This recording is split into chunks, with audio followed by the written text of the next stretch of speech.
Hi everyone, welcome back to the Bong academy YouTube channel. আমি তোমাদের সৌমেন দা। তো দেখো রাজ্যের কি অবস্থা করে রেখেছে আমাদের রাজ্য সরকার। এত ভালোবাসে আমাদেরকে, আমাদের শিক্ষা সমাজকে এতটাই ভালোবাসে, বলার কিছু নেই, অপেক্ষা কিছু রাখে না। এতটা ভালোবাসে, ভালোবাসায় ভরে দিয়েছে রাজ্য সরকার, ভালোবাসায় ভরে দিয়েছে। দেখো কতটা ভালোবাসে।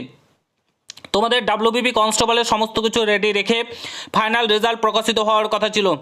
সেই রেজাল্টে কেস হয়ে রাজ্য সরকার নিজেই কেস করে এটাকে পেছিয়ে দিয়ে আবার নেক্সট হিয়ারিংয়ের ডেট 20 তারিখ ছিল, সেটাকে 5/3/2026 করে দিয়েছে।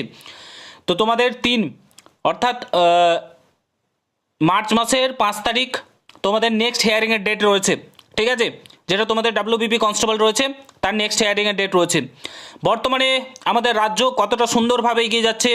বর্তমানে ভোটের আগে কোনো নোটিফিকেশান নেই, ডাব্লিউবিপি কনস্টেবলের নোটিফিকেশান নেই, কেপি কনস্টেবলের নোটিফিকেশান নেই। রাজ্যে এত হাজার হাজার শূন্যপদ ফাঁকা পড়ে রয়েছে।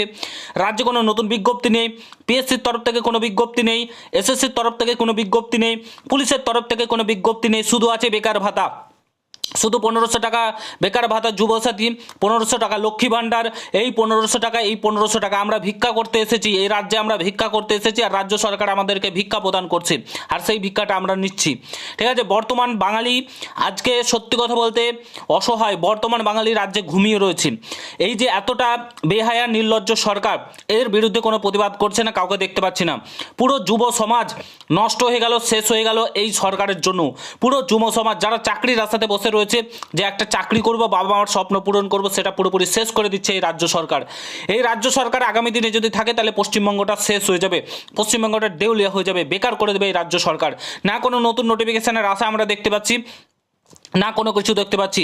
এই রাজ্য সরকারের বিরুদ্ধে তীব্র আন্দোলন করা উচিত। প্রত্যেকটা যুব সমাজকে বলবো, যারা চাকরির পিএসসি, এসএসসি, পুলিশ সবাই একত্রিত হয়ে একটা আন্দোলন ডাকা উচিত, যেটা কলকাতার বুক যাতে কেঁপে ওঠে। সেরকম 10,000 15,000 যত স্টুডেন্ট পারবে সেখানে যাবে এবং তাদের অধিকার ছিনিয়ে আনবে। যদি না করে তাহলে পশ্চিমবঙ্গটা আজকে শেষ হয়ে যাবে। ভোট আসছে, ভোট হয়ে গেলে চাকরির কথা তো ভুলে যাও।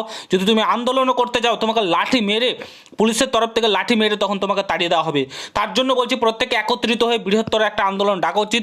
পিএসসি, এসএসসি, ডাব্লিউবিপি এই তিনটে বিরুদ্ধে একটা আন্দোলন করা উচিত, ঠিক আছে? এবং রাজ্য সরকারের বিরুদ্ধে তোমরা যদি একমত হও তাহলে এই আন্দোলনটা করতে হবে এবং সবাই মিলে একত্রিত হয়ে করতে হবে। তোমাদের ডাব্লিউবিপি কনস্টেবলের ফাইনাল রেজাল্ট, কেপিএসআই রেজাল্ট, ডাব্লিউবিপির নতুন notification, WBP constable, KP constable, WBPSI, KPSI, আবগারি দপ্তরের, পিএসসির তরফ থেকে পিএসসি ক্লার্কশিপ, তারপরে মিসলেনিয়াস, এই সব নোটিফিকেশনগুলো সমস্ত কিছু প্রকাশিত করতে হবে। তার বিরুদ্ধে একটা তীব্র আন্দোলন করা উচিত কলকাতার বুকে, বৃহত্তর আন্দোলন, যেটা এর আগে কেউ দেখেনি। এরকম একটা আন্দোলন করা উচিত, ঠিক আছে? প্রত্যেককে সেখানে উপস্থিত থাকা উচিত। বাড়িতে যদি বসে হাত পা গুটিয়ে বসে থাকো তাহলে কিন্তু আর কোনো কিছু হবে না।